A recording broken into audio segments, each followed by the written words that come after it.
The 10th of July 2018 by Edith Hancock. Photo, jcamilobernal, iStock. The BBPA now thinks that home fans will drink almost double the number of pints purchased during Saturday afternoon's match against Sweden. The surge of alcohol consumption has left some landlords and bar owners out of pocket, after teasing customers with drinks offers based on England's performance throughout the World Cup. Last week the BBPA predicted that pubs and bars would bring a £2.7 million tax boost to the UK economy in the form of transactions over the quarter-finals, with 6 million pints purchased. Now, the BBPA is predicting that home fans will buy 10 million pints on Wednesday evening, when England plays Croatia in the World Cup semi-finals, generating more than £4.6 million in tax revenue and giving a £30 million boost to the economy.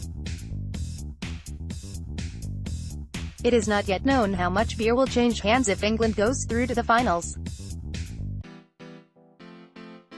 The majority of transactions will take place at halftime, according to an analysis by data firm WorldPay, which manages the majority of debit transactions in UK businesses, and has published its own research into spending habits throughout televised sporting events.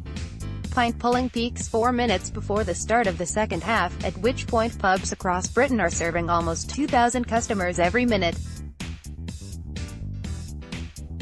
Perhaps surprisingly, London is not the worst offending city for halftime transactions. WorldPay found that pubs in Bournemouth and Bristol become busiest at halftime, while London Borough's Hammersmith. Transactions in Bournemouth pubs increased by as much as 500% right before the second half of a football match. However, central London pubs saw an extra boost last weekend thanks to both the Sweden match and the annual Pride Parade. Many sites in Zone 1 continued to screen the match while celebrations continued outside. Steve Newton, Vice President of UK and European Operations at WorldPay, said that landlords will need to get their strategy right to take advantage of the football frenzy, particularly during the halftime rush in the busiest parts of the country like Bournemouth. It is of course, no ordinary World Cup.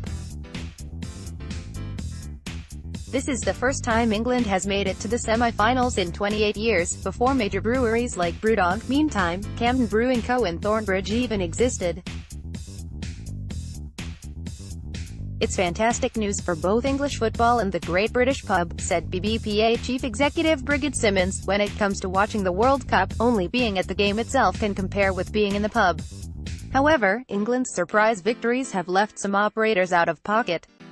Rupert Thompson, managing director of Hog's Back Brewery in Tongham, pledged back in May that if Southgate's squad made it to the final, the brewery would give a free pint of ale to anyone stocking up on beers from the brewery shop on Saturday the 15th of July. The brewery, which was founded in 1992, also after England's last semi-final, will now be screening England games in a newly constructed outside area. Looking back, we were somewhat dismissive of the England squad's chances, he said.